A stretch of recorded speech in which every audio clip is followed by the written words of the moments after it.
Hello viewers, Mike here.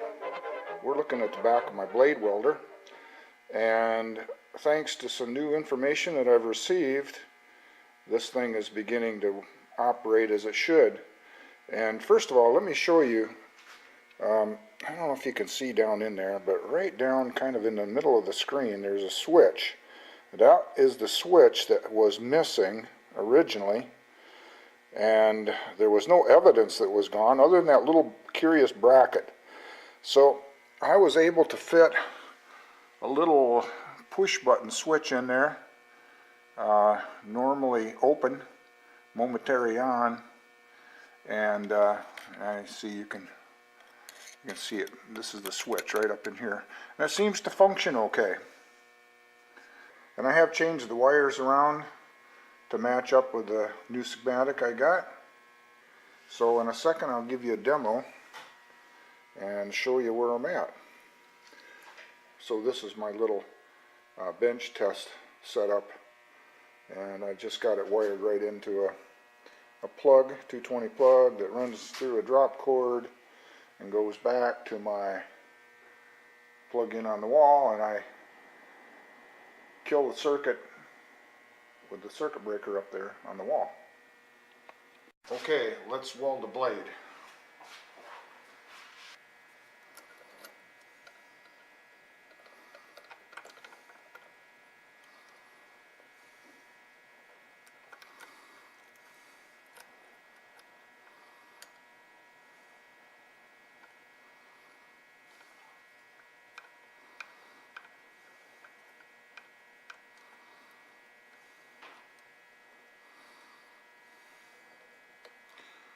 Okay, power on.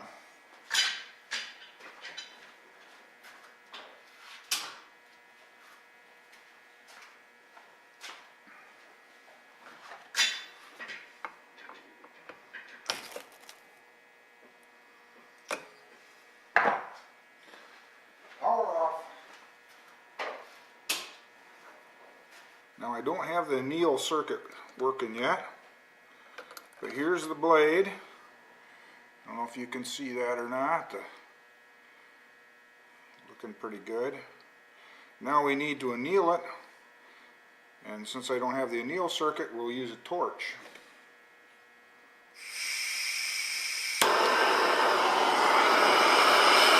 Heat it up to a dull red.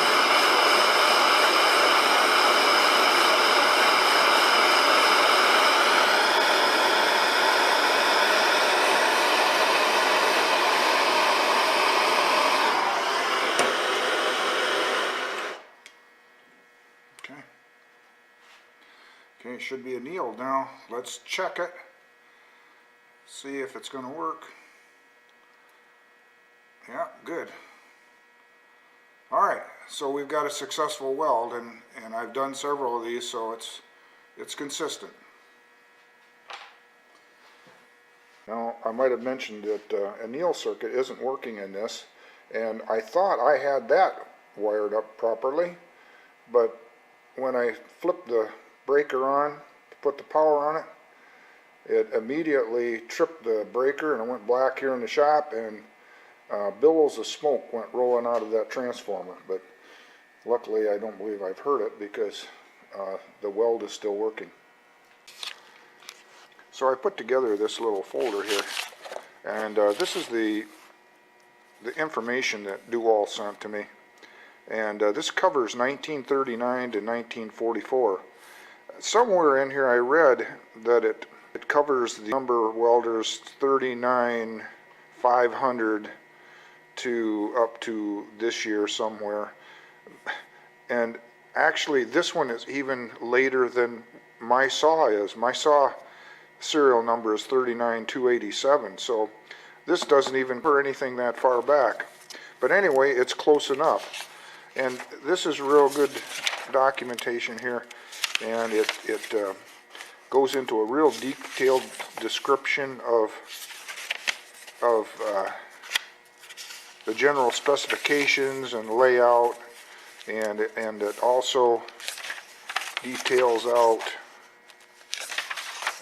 let's see, in here, the adjustments to make this thing run. I have adjusted it a little bit, but it's a real detailed description of how to adjust it, and kind of tells you what the function of this, of the components are.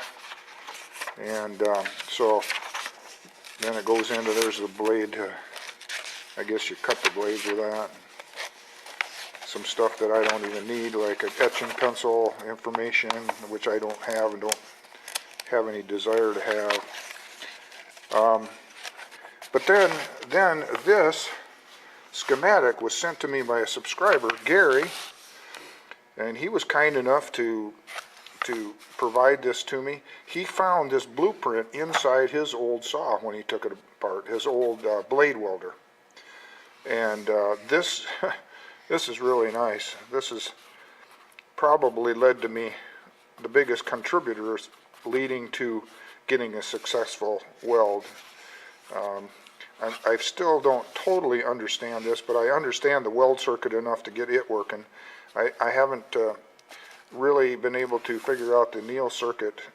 Like I say, I thought I had it wired right, and then I obviously had something shorted out because it blew my breaker and had all kinds of smoke and coming out. And then he was kind enough to send some pictures. And I've had other subscribers send pictures too. Steve Avis, my friend, Steve, sent me some pictures too, and they've been really helpful. But I just want to take some time to thank everybody who's helped me out on this saw, those that have supplied information and technical support, as well as the ones that have just been very supportive and encouraging in their comments to me.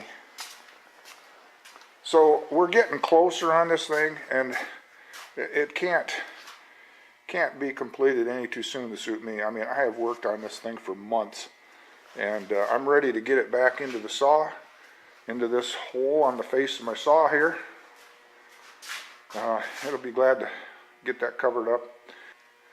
So anyway, that's it for now. I'll keep working on an anneal circuit. Hopefully we can get that to where it's welding and annealing. We'll get the cover on my grinder and get it reinstalled and call this project complete. So until next time, thanks everybody for your help and support and your views and your subscriptions. Till next time, this is Mike signing out. Oh, I am so rambling here, Mr. Smooth.